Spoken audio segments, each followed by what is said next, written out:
اور عبداللہ وہ بچ گئے، فرار ہونے میں کامیاب ہو گئے، حراست میں نہ آئے۔ پولیس نے 1-2 ریڈ بھی کیا، لیکن بعد میں پتہ چلا کہ شاید جس طرح دباؤ ہوتا ہے اور پولیس روایتی انداز میں کام لینے لگتی ہے۔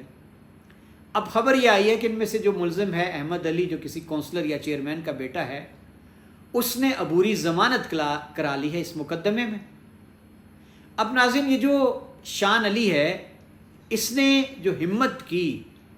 یہ بارش کا پہلا قطرہ ثابت ہوا۔ عمومی طور پر ایسے جو کیس ہوتے ہیں، لوگ ان میں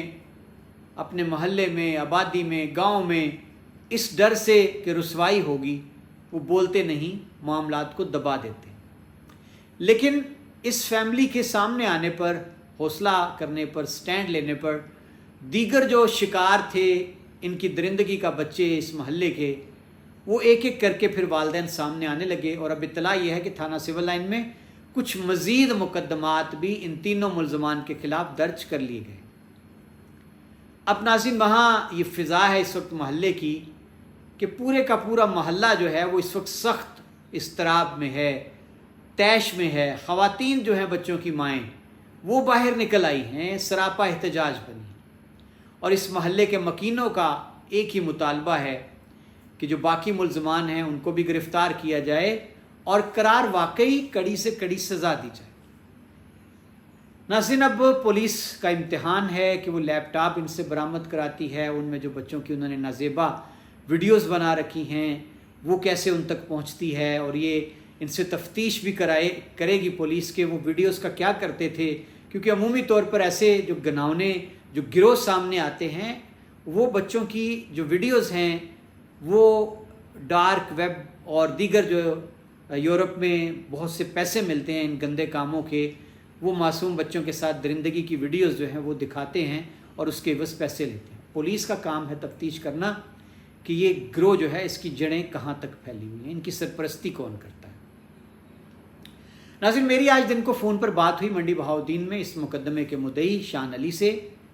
انہوں نے پہلے تو ان تمام واقعات کی تصدیق کی اور ان کا یہ کہنا تھا کہ یہ درندہ جو ہے، اور اس کے ساتھ اصل میں انہوں نے بتایا کہ یہ جو اس کے ساتھی ہیں نا،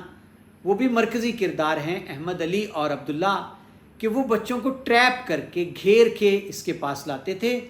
اور چونکہ وہاں کھل کھیلنے کی ان کو آزادی تھی، دکان کے اوپر کسی کو شک بھی نہیں ہوتا تھا، کمرہ مختص تھا،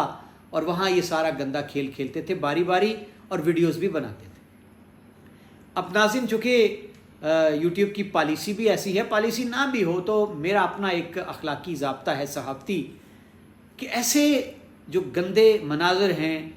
ان کو دہرانا، ان کو دکھانا، یہ کوئی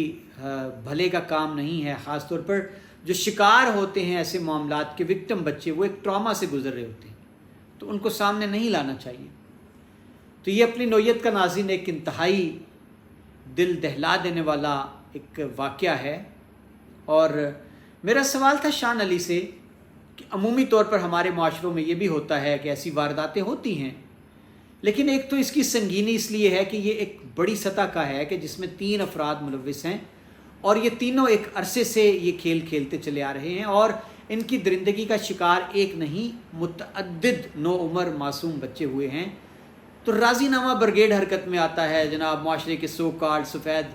پوش لوگ جو ہیں، باعزت شرفا، وہ چل پڑتے ہیں جناب کہ جناب چلو جی چھڑ دو جی، مٹی پاؤ، معاف کر دو۔ تو کہیں ایسا تو نہیں ہوگا کہ آپ بھی 4 دن گزریں گے اور پھر مٹی ڈالنے کا کام شروع ہو جائے گا؟ تو اس پر ناظرین کا کہنا تھا کہ ہم تکلیف سے گزرے ہیں، ہمارا خون ہے، ہم نے یہ اپنے وجود پہ یہ دکھ جو ہے یہ سہا ہے، اور ہم چاہیں گے کہ ہم اس کو منطقی انجام تک ان درندوں کو لے کے جائیں، اور قرار واقعی ان کو سزا ملے اور ہمیں انصاف ملے۔ اب ناظرین دیکھنا یہ ہے پولیس کیا کرتی ہے، کیونکہ منڈی بہاؤالدین میں جو اس وقت ڈی پی او صاحب ہیں، سوشل میڈیا پہ بڑا ہی چرچا ہے ان کا جناب کہ جی وہ کمال کے افسر ہیں، میرٹ پر کام کرتے ہیں، اور ان پر یہ تنقید بھی کی جاتی ہے کہ وہ ٹک ٹاک پر ہر وقت مصروف رہتے ہیں۔ تو اب یہ ڈی پی او صاحب کا بھی امتحان ہے، منڈی بہاؤالدین پولیس کا بھی امتحان ہے۔ دیکھنا یہ ہے کہ پولیس کیسے اس کیس کو آگے لے کر جاتی ہے، کیسے شواہد محنت سے اکٹھے کرتی ہے، چالان کیسے مرتب کرتی ہے، تاکہ یہ درندے بچ نہ پائیں۔ عامر عثمان عادل کو اجازت دیجیے گا، اپنا خیال رکھیے گا۔ اللہ حافظ.